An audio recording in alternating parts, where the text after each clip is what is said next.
हाय sir. Hi Pooja, sit. Raju camp से आ गया? वो कल सुबह वापस आ रहा है और हो सकता है तुम्हें उसे लाने के लिए वहां जाना पड़े। राजू को लेने के लिए? चलिए सर, इसी बात से आपको एहसास तो हो गया कि एक माँ के हैसियत से मुझे राजू के स्कूल जाना चाहिए। Come on Pooja. Please sir, एक बार फिर से कहिए ना। आपके मुंह से मेरा नाम बहुत अच्छा लगता है। पूजा कभी तो सीरियस हो जाया करो। मैं तो आपके बारे में बहुत सीरियस हूँ। एक आप ही हैं जो मुझे सीरियसली नहीं लेते। मजाक का भी वक्त होता है। तुम अच्छी तरह से जानती हो मुझे इस तरह की बातें बिल्कुल पसंद नहीं। कभी दूसरों के पसंद का भी ख्याल रखना चाहिए, इसी में ग्रेटनेस है। पूजा तुम हद से ज्यादा सर पे चढ़ती जा रही हो। Why don't you control yourself? Sir, आप हमेशा मुझे डांटते रहते हैं। कभी प्यार करके तो देखिए। ऐसी क्या कमी है मुझ में जो मैं राजू की मां नहीं लग सकती? देखो पूजा, तुम मेरी बात सीरियसली समझने की कोशिश क्यों नहीं करती? मैं एक शादीशुदा इंसान हूं और हर तरह से अपनी जिंदगी जी चुका हूं। तुम्हें अभी अपनी जिंदगी की शुरुआत करनी है, इसीलिए जो भी कदम उठाओ सोच समझ कर उठाना। जज्बात में आकर ऐसा कोई फैसला मत करना जिसकी वजह से तुम्हें बाद में पछताना पड़े। और प्लीज पूजा, अपने जहन से मेरा ख्याल निकाल दो प्लीज। सर, अब ये मेरे लिए पॉसिबल नहीं है। मैं उस मंजिल को बहुत पीछे छोड़कर आई हूँ। अब मेरे कदम आगे की तरफ है। अब मैं पलटना चाहूँ तो भी पलट नहीं सकती। पूजा, रोशनी में आओ, अंधेरे में मत रहो। मेरे दिल में तुम्हारे लिए कोई फीलिंग नहीं है। अगर तुम्हारे साथ कोई हमदर्दी है तो सिर्फ इसलिए कि तुम मेरी स्टूडेंट हो। सर, तो मैंने कब इनकार किया कि मैं आपकी स्टूडेंट नहीं हूँ? लेकिन सर, मैं आपके साथ सिर्फ स्केटिंग रिंग में ही नहीं, जिंदगी में दौड़ना चाहती हूँ। और फिर जिंदगी स्केटिंग रिंग ही तो है। अब अपनी बकबक बंद करोगी ताकि मैं तुमसे कुछ कह सकूं? हाँ हाँ, कहिए ना। मैं कब से इंतजार कर रही हूँ कि आप कुछ कहें। राजू कैंप से कल वापस आ रहा है। तुम्हें उसे लेने के लिए स्कूल जाना पड़ेगा। क्लब में बहुत काम है, इसीलिए मैं बिजी रहूंगा। वक्त मिलना बहुत मुश्किल होगा मेरे लिए। मैं वक्त की अहमियत को समझती हूँ सर, इसलिए आज उस वक्त को खोना नहीं चाहूँगी। आज वक्त ने बहुत बड़ा मौका दिया है एक माँ को अपने बेटे को स्कूल से वापस लाने का। मैं तुम्हें स्कूल इसीलिए भेज रहा हूँ क्योंकि राजू तुम्हें पहचानता है, वरना और कोई मकसद नहीं है। तो तुम सीधी तरह स्कूल जाना, राजू को लेकर वापस आ जाना। कोई उल्टी सीधी हरकत मत करना, समझी?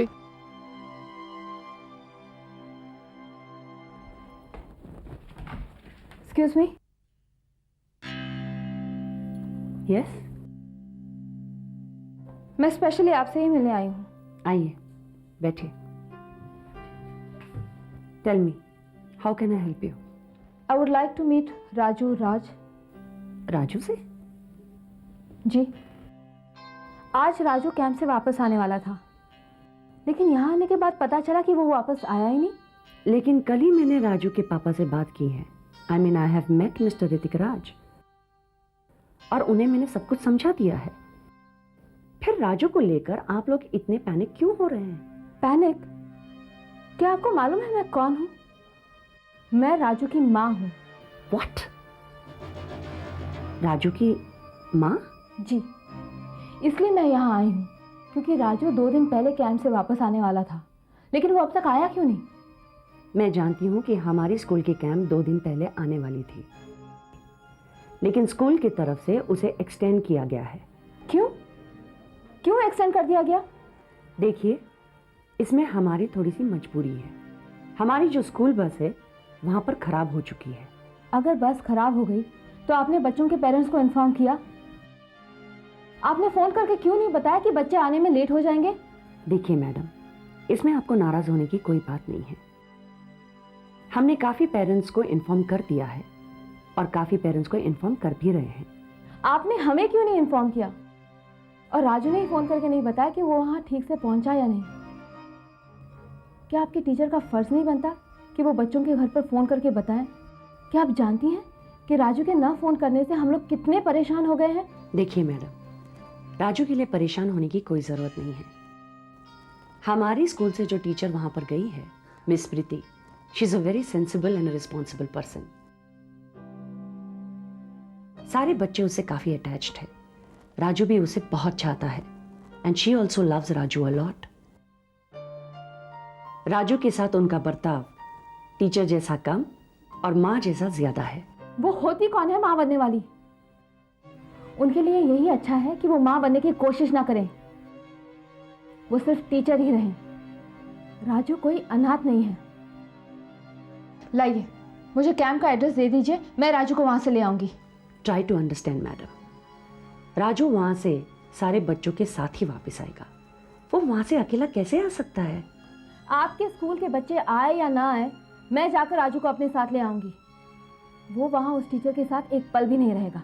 But why? आप राजू को वहां से क्यों लाना चाहती है? आप होती कौन है?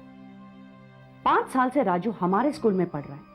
मैंने एक बार भी आपको इस स्कूल में आते हुए नहीं देखा, और आप कहते हैं कि आप राजू की माँ हैं? सॉरी मैडम, मैं आपको पहचानती नहीं हूं। मैं सिर्फ ऋतिक राज को पहचानती हूं, जो 5 साल से यहां पर आके अपने बेटे की इंक्वायरी ले रहा है, और यह अधिकार सिर्फ ऋतिक राज को है, आपको नहीं है। फिर आपको किसने यह अधिकार दिया है कि आप यहां पर आके बदतमीजी से पेश आए? मैं अपने बेटे के लिए परेशान हो रही हूँ और आप उसे बदतमीजी समझती हैं? कैसा बेटा और कौन सी माँ? आज तक राजू ने मुझे कभी ये नहीं बताया कि उसकी कोई माँ है। यहां तक कि ऋतिक राज ने भी मुझे कभी ये नहीं कहा कि राजू की कोई माँ है। वो तो हमेशा मुझे यही कहते आए कि राजू को सबसे ज्यादा प्यार की जरूरत इसलिए है क्योंकि बचपन से उसके ऊपर माँ का कोई साया नहीं है। फिर मैं कैसे मान लूं कि आप राजू की माँ है? क्या सबूत है आपके पास? मैं आपको सबूत देना जरूरी नहीं समझती, ये हमारा जाती मामला है। आपके लिए सिर्फ इतना ही समझना काफी है कि मैं राजू की माँ हूँ। अगर वाकई आप राजू की माँ हैं, तो क्या दिया है आज तक अपने बेटे को? क्यों आपका खुद का बेटा आपको माँ कहने के लिए तैयार नहीं है? क्यों ऋतिक राज ने आज तक आपका कोई जिक्र नहीं किया? क्यों आपका बेटा एक टीचर में माँ की छवि ढूंढने की कोशिश कर रहा है? इन सारे सवालों का जवाब आपके पास नहीं ना? तो जाइए, पहले जाकर माँ होने का सबूत लेकर आइए, उसके बाद ही मैं आपके सारे सवालों का जवाब दूंगी। Do you understand? You may leave now. एक बात अब ध्यान से सुनिए, आज के बाद राजू इस स्कूल में नहीं पढ़ेगा। उस टीचर की परछाई तक मैं राजू पर पड़ने नहीं दूंगी।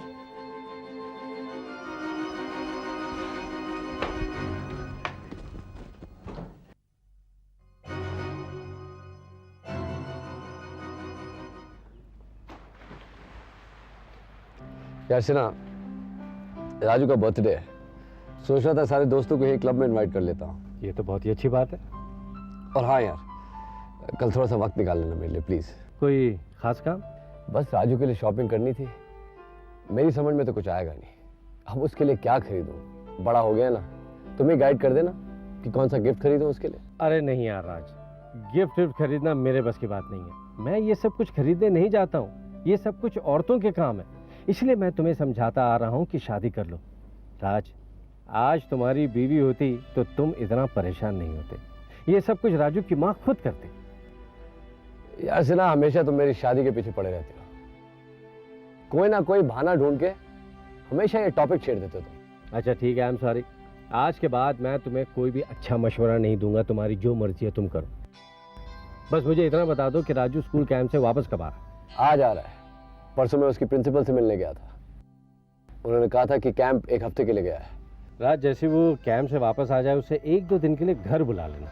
Anything important doctor? हाँ राज, मैं राजू को एक ऑर्थोपेडिक सर्जन से मिलाना चाहता हूँ। कोई फायदा नहीं डॉक्टर, कोई फायदा नहीं। क्यों? फायदा क्यों नहीं राज? राज, मैं राजू का पैर पूरा चेकअप करवाना चाहता हूँ। इसीलिए तो कह रहा हूँ कि कोई फायदा नहीं। राजू की क्लास टीचर उससे पहले किसी डॉक्टर को दिखा चुकी है, उसने वादा भी किया है कि राजू जल्द ठीक भी हो जाएगा। हाँ ऑफ कोर्स, अगर कोशिश किया जाए तो बिल्कुल ठीक हो सकता है, लेकिन इसके लिए तुम्हें पहले से कोशिश करनी चाहिए थी ना। तुम्हें क्या लगता है सिन्हा कि मैंने अपने बेटे के लिए कोशिश नहीं की होगी? क्या मैंने नहीं चाहा होगा कि मेरा बच्चा भी दूसरे बच्चों की तरह हंसता खेलता नजर आए? लेकिन जानते हो मेरी हार कहाँ हुई? मैं अपने बेटे के लिए, उसके इलाज के लिए पैसे नहीं जुटा पाया। घर से बेघर था मैं, राजू को अपने सीने से लगाए नौकरी की तलाश में दर दर भटक रहा था मैं। आई कैन अंडरस्टैंड राज, मैं तुम्हारी मजबूरी समझ सकता हूं।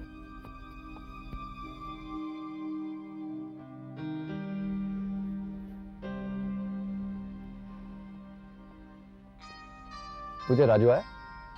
नहीं, नहीं आया? नहीं आया। तुमने प्रिंसिपल से पूछा इतना लेट होने की वजह क्या है? सिर्फ पूछा ही नहीं, झगड़ा भी करके आई हूँ।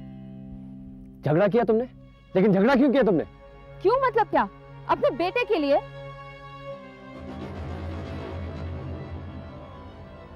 और एक बात अच्छी तरह से सुन लीजिए, अब से राजू स्कूल में नहीं जाएगा। हम उसकी एडमिशन किसी दूसरे स्कूल में कर देंगे। शिमला में सिर्फ वही एक स्कूल नहीं है, बहुत सारे स्कूल्स हैं। मैंने तुमसे कहा था कि वहां जाकर उल्टी सीधी बातें मत करना। क्या जरूरत थी तुम्हें झगड़ा करने की? क्यों किया तुमने झगड़ा? झगड़ा किया है और भी करूंगी। वो कितने केयरलेस है राजू के बारे में, आपको दिखाई नहीं दे रहा है? राजू आज आ रहा है, कल आ रहा है कहकर कितना टाल मटोल कर रहे हैं वो लोग। इसके लिए तुम्हें प्रिंसिपल से झगड़ा करने की क्या जरूरत थी? अगर मैं झगड़ा नहीं करूंगी तो और कौन करेगा? अगर मैं राजू के बारे में फिक्र नहीं करूंगी तो और कौन करेगा? कोई जरूरत नहीं है तुम्हें राजू की फिक्र करने की।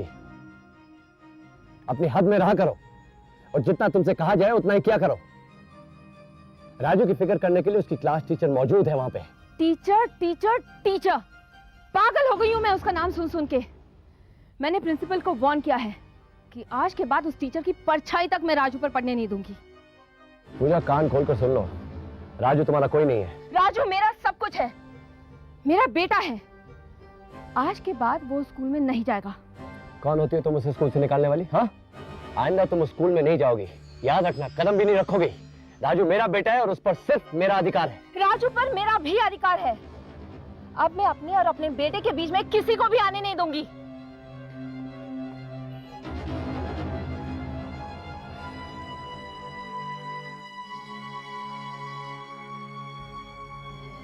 राज, कौन है ये लड़की? मत पूछो यार सिन्हा, कौन थी? वैसे इसके एटीट्यूड से मुझे तुम्हारे और इसके रिलेशन का अंदाजा लग रहा था। तुम भी ना हमेशा पागलों जैसी बातें करते रहते हो। कोई रिलेशन नहीं है मेरा इसका। स्टूडेंट है मेरी ये। स्टूडेंट? हाँ, स्केटिंग सिखाता हूँ इसे और हद से ज्यादा बचपना भी है इसमें। नहीं राज, इसमें बिल्कुल भी बचपना नहीं है। इसके बात करने का अंदाज मुझे अच्छा लगा। इसकी बातों में वो कॉन्फिडेंस था, ऐसे लग रहा था जैसे ये राजू की माँ हो। अरे छोड़ यार सिन्हा, इस लड़की ने तो मुझे और टेंशन दे दी है। पता नहीं वहां जाकर प्रिंसिपल से क्या झगड़ा करके आई है। अब मुझे माफी मांगनी पड़ेगी। राज, ये लड़की तुम्हारे बारे में बहुत सीरियस है। उसकी बातों में काफी अपनापन है। मुझे तो हैरत हुई ये देखकर कि वो लड़की तुम्हारे बेटे को लेकर इतना पॉजिटिव हो रही थी। देखो राज, अगर ये लड़की तुम्हारे बेटे को इतना चाहती है, इतना प्यार करती है, उसकी इतनी केयर करती है, तो तुम्हें उसे अपनाने में क्या हर्ज है? तुम्हें उसके साथ फौरन शादी कर लेना चाहिए। यस।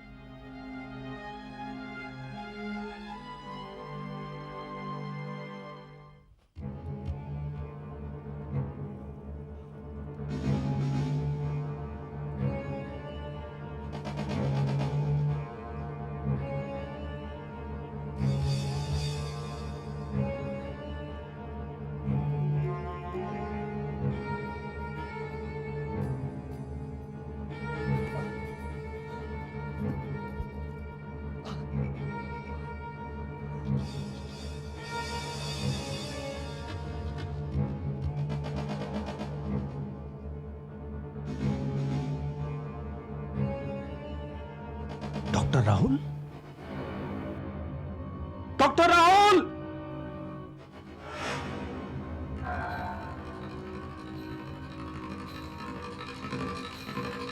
डॉक्टर राहुल,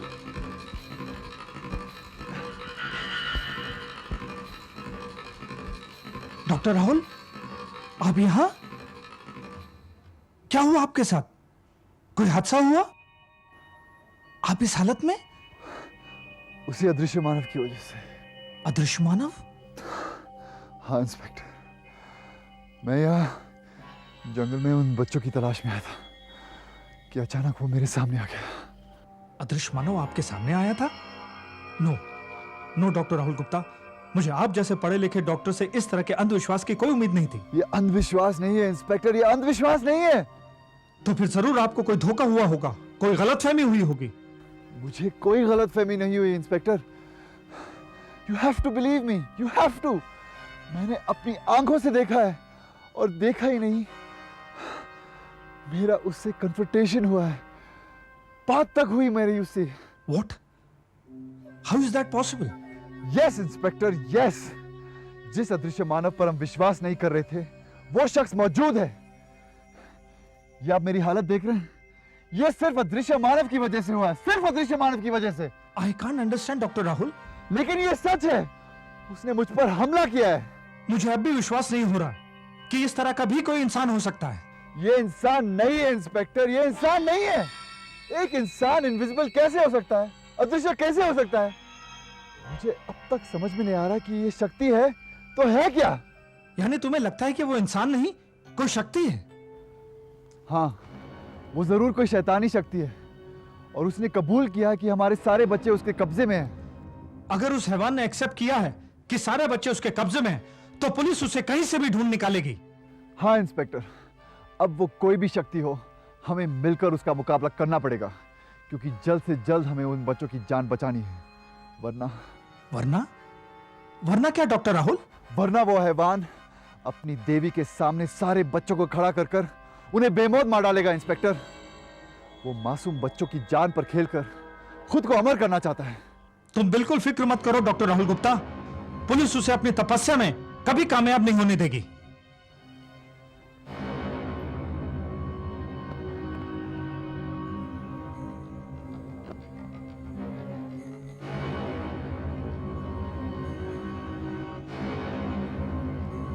मेरी कठोर तपस्या समाप्त होने का समय आ गया है। अब मैं सदैव के लिए अमर हो जाऊंगा। आकाश में चंद्रमा का प्रकाश फैलता जा रहा है, उसके प्रकाश की किरणें मेरे अस्तित्व में उतरती जा रही हैं। पूर्णमासी की रात निकट से निकट आती जा रही है। हे देवी, मेरी तपस्या को स्वीकार कर। हे चंडालिका, मुझे इतनी शक्ति दे कि इस संसार में कोई भी प्राणी मुझे पराजित न कर सके। चंद्रमा के आकार की पूर्ति होने तक मैं अपने सभी शत्रुओं को समाप्त कर दूंगा। हे चंडालिका देवी, मैंने जिन बच्चों को तेरे चरणों में अर्पित किया है, अब उन अबोध बच्चों के शरीर से आत्मा निकालने का कार्य आरंभ कर, ताकि मैं अमर हो सकूं, अमर हो सकूं, अमर हो सकूं।